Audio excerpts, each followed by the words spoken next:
a mensagem inicial do feminismo, ela é... Cada um, se você perguntar para cada pessoa aqui sobre o feminismo, lá sendo bem o entendimento é bem raso e subjetivo. Cada um entende uma coisa, lutar pelo direito das mulheres, é isso. Só que existe muito mais do que isso, porque a ideia inicial ela serve para é uma ideia muito boa para a pessoa adquirir essa ideia, falar assim, não, é legal. Só que por trás toda a questão ideológica ela é camuflada e isso o documentário ele mostra muito bem, né? Isso, a gente nem está defendendo um ponto de vista específico, a gente está realmente retratando o que elas falaram e que não vem a público. Entendi. Porque tem uma parte do discurso que é conhecida de todo mundo e tem outra que não é.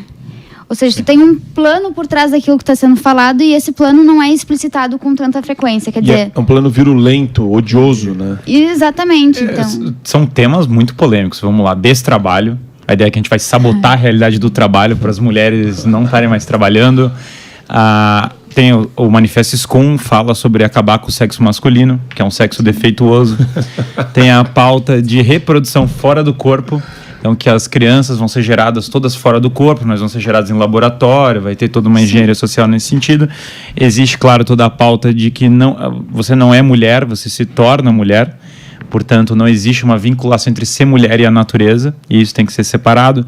Existe, claro, toda uma pauta política de manifestações e de realmente jogos de poder mesmo, e de usar a questão do controle da natalidade para esquemas de poder, para projetos de poder, né? Tudo isso são ideias que são infinitamente mais polêmicas do que as pessoas imaginariam. O documentário, algumas dos nossos entrevistados defenderam também no documentário, que não é... Você ouve muitas vezes, mas se não fosse o feminismo, a mulher não estaria trabalhando e não teria o direito ao voto. E, na verdade, várias entrevistadas nossas mostraram ao longo do projeto, nós estamos descobrindo isso, que existem vários outros fatores que estão em jogo para a mulher entrar no mercado de trabalho. As mulheres já trabalhavam no campo antes. Isso. E, com a guerra, conseguiram, na verdade, ter mais acesso às fábricas. Sim, e que isso não necessariamente está vinculado ao movimento feminista, mas é um processo muito histórico. E, no tocante ao voto, tem até... Eu vou passar para a Mariana, que ela fez a pesquisa muito bem, mas muitos dos países que tinham a maior agitação feminista foram os últimos países a legalizar o voto feminino. Eu acho muito interessante, não sobre essa questão do voto propriamente, mas acho que a autora que eu mais gostei de ler, entre aspas, foi a Betty Friedan, porque para mim ela é a autora que virou o parâmetro do comportamento feminino tradicional hoje, assim. Então, quando a gente pensa no comportamento da mulher ou no que a mulher pensa, a gente pensa no que a Betty Friedan escreveu, que é essa ideia de ter a carreira como uma forma de realização pessoal. Para mim, eu fiquei muito chocada quando eu li isso, porque eu não atribuía isso a uma feminista.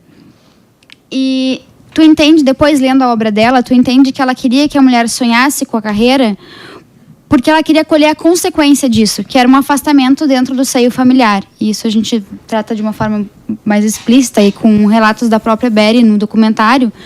Mas então tu consegue entender aí perfeitamente essa noção de oculto. Ou seja, no discurso ela está dizendo que ela quer que as mulheres sejam felizes e que ela vê a carreira como essa fonte de felicidade.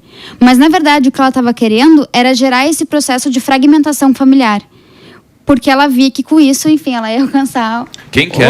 Como ela chama? Betty Friedan. Betty Friedan. Foi uma feminista que escreveu o livro A Mística Feminina. É um livro que foi feito... Basicamente é o seguinte, a Betty Friedan foi muito inteligente porque tinha muitas ideias que eram vistas como radicais pelo povo. Se a gente pegar... Ela é da onde? Ela é americana.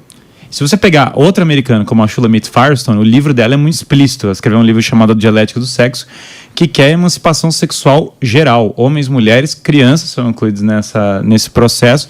E um mundo em que nós vamos parar de trabalhar e vamos viver num mundo automatizado, uma espécie de utopia hippie generalizada. Isso não tinha apelo no público geral. Então, o que a Betty Friedan fez? Olha, eu vou escrever um livro que vai ter apelo, que vai pegar a mulher da classe média e ela vai conseguir acreditar nessas ideias. Mas não dá para século XX. Isso era 1963, a mística feminina. São os anos 60. Essa é a chamada segunda onda recente do feminismo. E aí a Betty Friedan fala, vamos fazer uma retórica que vai agradar as mulheres. Então, quando você vai lendo a mística feminina, tudo só muito moderado, equilibrado.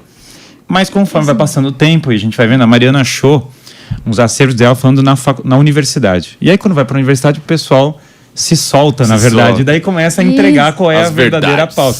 E a verdadeira pauta é que a mulher precisa usar a pílula, que precisa abortar, que ela precisa largar a vida familiar, que a carreira, na verdade, é mais um pretexto para porque elas entendem, tem essa tradição que vê a família como a primeira opressão. Que a família é um tipo de opressão, que assim como tem a propriedade privada, que é uma opressão, tem a família, que é a opressão. E ela quer que as pessoas parem de ter essa mesma relação familiar. Então esse discurso moderado é um modo também de ir por esse caminho. Né? E